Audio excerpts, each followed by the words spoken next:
Mr. Schoaf put it to me this way. He said, Jim, if you had enough reasons, you could do the most incredible things. I never forgot how he put that. If you have enough reasons, the reasons will change your whole life.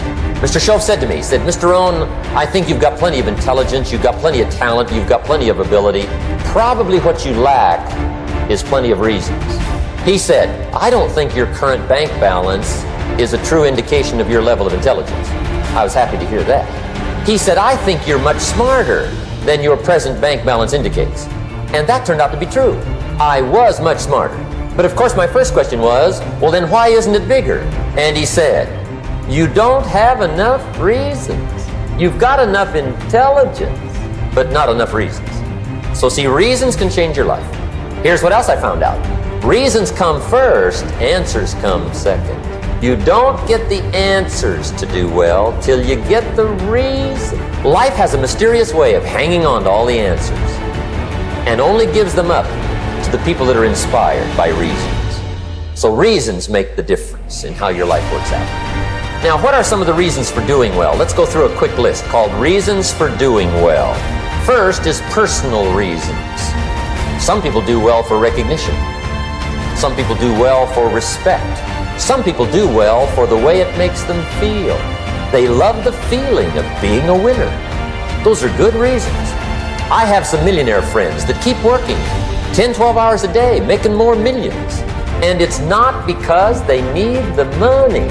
It's because they need the joy and the satisfaction and the pleasure that comes from being a constant winner. And see, it's not just the money anyway. It's the journey, not the money. Once in a while somebody says to me, boy, if I had $1 million, I'd never work another day in my life. That's probably why the good Lord sees to it they don't get their million, right? They'd quit. Next is family reasons. Some people do extremely well for other people, and that's powerful. Human beings can greatly affect each other.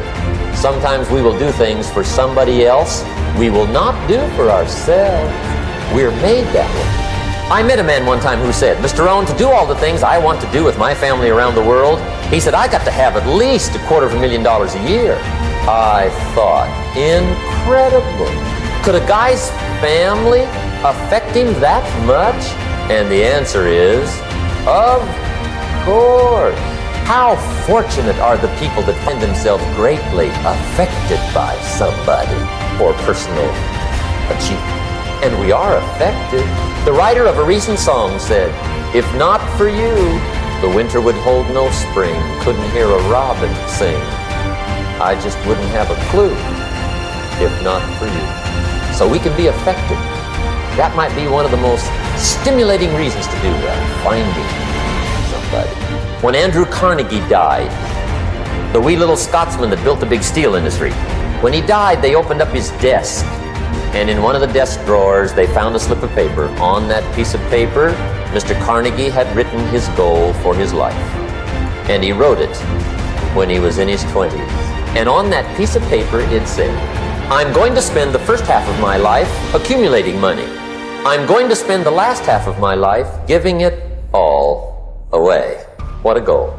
He got so inspired by that goal that the first half of his life, he accumulated $450 million. And the last half of his life, he gave it all away. Good question tonight. What's got you turned on? What's got you bombed out of sight to get up early and stay up late and hit it all day? Next question. What's got you turned off? When I found the answers to those two questions, my life exploded into change. I finally found out what had me turned off, and I got that cured. And then I got me a long enough list of reasons to turn me on. And once the lights went on for me, age 25, they've never gone out. I've fallen out of the sky a few times, but I've never lost that drive to make something unique out of my life. See, reasons altered my whole life. Now there's another list of reasons called nitty-gritty, hard little reasons. Sometimes those little reasons are the most powerful reasons that can change your life. Sometimes it doesn't take much. I now carry several $100s in my money clip. It's only a few $100s, but it was one of those reasons that turned my life around. Just before I met Mr. Schoaf, I heard a knock at the door. I go to the door, and there's a little girl standing there about this tall selling Girl Scout cookies. And she gave me one of the finest sales presentations I've ever heard. Special deal, several flavors, this whole package of stuff, $2. And with a big smile, she very politely asked me to buy. And I wanted to. Big problem. I'm broke. I don't have $2. And to this day, I can remember the pain and the embarrassment. I'm a father, I'm a husband, I've been to college, I'm working, I'm 25, I don't have $2. And I didn't want to tell her that for some reason. So I did what I thought was next best. I lied to her. I said, hey, look, I've already bought lots of Girl Scout cookies. I've still got plenty stacked in the house, which was not true, but it seemed to get me off the hook for the moment. She said, well, gosh, that's wonderful. Thank you very much. And she went away. When she left, I closed the door, and that was the day I said to myself, I don't want to live like this anymore. I've had it with lying, and I've had it with being broke. I'm never going to let this happen to me ever again. I promised that day I would work as hard as possible and would always carry plenty. It took me a little while, but now I do. It was one of those reasons. And I guess I carry plenty for two reasons. One is the way it makes me feel, but also in case I bump into another Girl Scout selling cookies. Right? I'm ready.